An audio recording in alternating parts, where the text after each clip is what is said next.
The Italian Grand Prix at Monza is one of those historic races that you think could never leave the sport.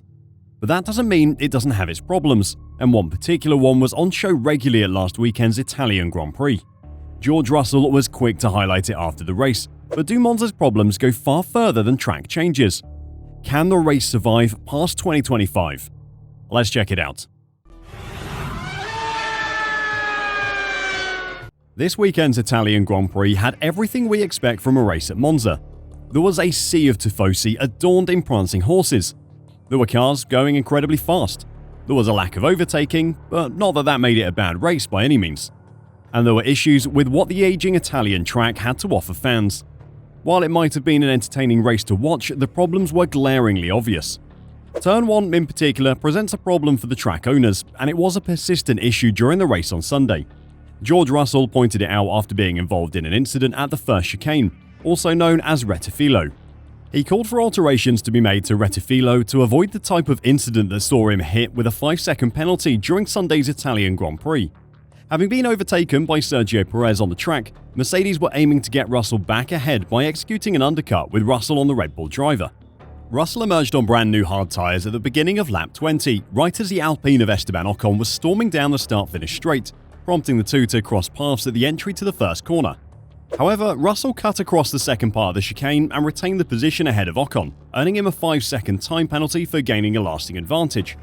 Reflecting on the incident, Russell said, "I knew there had to be a maximised outlap. I came out the pits next to Ocon and I knew if I fell behind him, my chance to undercut the guys ahead would disappear. I went in very hot into turn 1, knowing there was a bit of a risk to miss the corner, and that's what happened." Mercedes were far faster than the Alpine at the Italian Grand Prix, but due to the nature of the track and the DRS trains that form, George could have been stuck behind Ocon for a number of laps. In the space of 2 laps, George managed to pull a 7-second gap to Ocon, having overtaken him illegally. The 5-second penalty he received for gaining an advantage for going off the track was already negated. The rettifilo chicane has a runoff area through the inside of the left-hand section, which means that if you brake late and can't slow down, you have somewhere to go instead of just ending up in the grass or gravel. Most of the time, this is what it's used for, but how easy it is to abuse was clear this weekend. A number of cars utilised the runoff area throughout the race, trying to outbrake a car they were battling, knowing that they had a risk-free way through the corner if they braked too late. Or in Russell's case, knowing that the punishment would be far less than the prize by just taking the shortcut. Nevertheless, the Briton has suggested that changes to the Monza circuit to reduce the vast runoff areas in places would discourage drivers from cutting corners. But in Monza, it's a bit of a shame because it's always a bit of a get-out-of-jail-free card with the runoff there, and that gives drivers, especially when you're fighting, the chance to miss the corner, he continued. So I'd probably like to see a bit of a change in that corner in the future. When asked if he would have taken that same risk in hindsight, Russell replied, "Yeah, absolutely. I knew that P5 was probably the worst that we could achieve, considering the gap to the guy in P6. So it would have only compromised me if there was a safety car right at the end." This is obviously an issue that needs solving, but it isn't an easy one. If you make the runoff at rettifilo into a gravel trap, then it becomes a big issue with people getting pushed into it when going side by side through the corner. Make it into grass and you could risk cars spinning, rejoining the track out of control and causing big collisions. Another option could be sausage curbs, but that is another of Monza's current problems. Sausage curbs became common in motorsport to try and battle the rising issue of track limits, as circuits were forced to lay tarmac instead of grass or gravel next to the racing surface. But these curbs have become launch pads instead, with an Aston Martin GTE car flipping at the Variante della Roggia in 2022.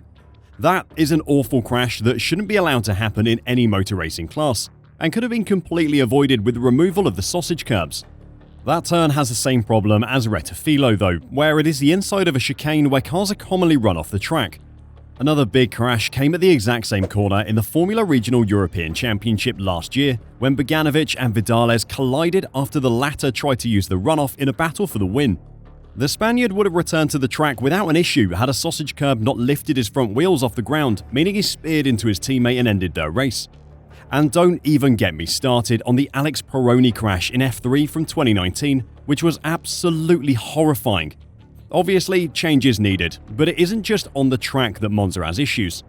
Stefano Domenicali admitted last weekend that Monza must offer more to fans to be guaranteed a place on the calendar beyond the 2025 season. Monza has held the Italian Grand Prix every year continuously since 1981. and is one of the most popular and historic circuits on the grid right now. However, its place as a mainstay on the F1 calendar is currently under threat, with the sport's owners Liberty Media unimpressed with the overall package of the Monza circuit. Stefano is very keen to try and reach an agreement with organisers in order to prolong Monza's stint in F1, but said that work had to be done for that to happen. There must be great attention to offering a service that must be adequate for the price that the fans pay, the F1 chief said. We must give a concrete answer to those who want to have fun and feel good as they find services around the world that are getting better and better in light of a push of competition among promoters to see who does the best work. There will also be government figures who have had a commitment and confirmed to me by telephone in recent days that work on the racetrack will begin as soon as this weekend ends. So change is coming to Monza. A $32 million first phase of work will take place over the winter, with the track resurfaced for next year's 75th edition of the Italian Grand Prix race, and access tunnels widened to keep spectators and vehicles apart. A large part of that money, roughly $20 million it is thought, is being used to make changes to the sausage curbs that have caused so much issue in recent years. A second phase costing around $43 million will see a new paddock club hospitality, and some of the 30-year-old grandstands replaced with modern ones. The current Formula One owners, Liberty Media, have spent the last few years pushing for the sport to make the fan experience at tracks more complete. Obviously, the racing is always going to be the main attraction, but that experience can be embellished with a great off-track experience. While big investment is great, it needs to come with returns, and without Formula One, there will be no return on the roughly $75 million, and the management at Monza know it. Monza needs to have a new deal signed by the end of the year, Italian Automobile Club president Angelo Sticci Damiani told Reuters in his current office. We've had meetings in these days to try and get talks going. The first thing is the works. Formula One naturally expects improvements. Stefano Domenicali knows that the works will be done in the winter of 2023 and spring of 2024. If we don't do the works, the Grand Prix won't happen, Angelo added. Currently, Monza has a deal with F1 until and including 2025, while Imola, Italy's other round of the World Championship, has an agreement to run until 2026 to recoup the race that was cancelled this year due to flooding. Both circuits are among the most atmospheric and evocative in the sport, tinged also with tragedy, but a far cry from the lavish and well-appointed modern circuits of the Middle East and North America. The history of Monza is beyond question, but we also need to keep up with the times in terms of services, which must be in line with the prices paid by those who come to the racetrack, Domenicali said last week. No one wants either of the Italian tracks to go. They still provide incredible racing, but that racing has to be safe as it can be, and it has to have an off-track experience to match. If Monza can provide that with its new investment, then it definitely deserves a continuing place on the F1 calendar. What do you think of George Russell's purposeful rule breaking? And do you think Monza can modernise itself to keep a place on the F1 grid?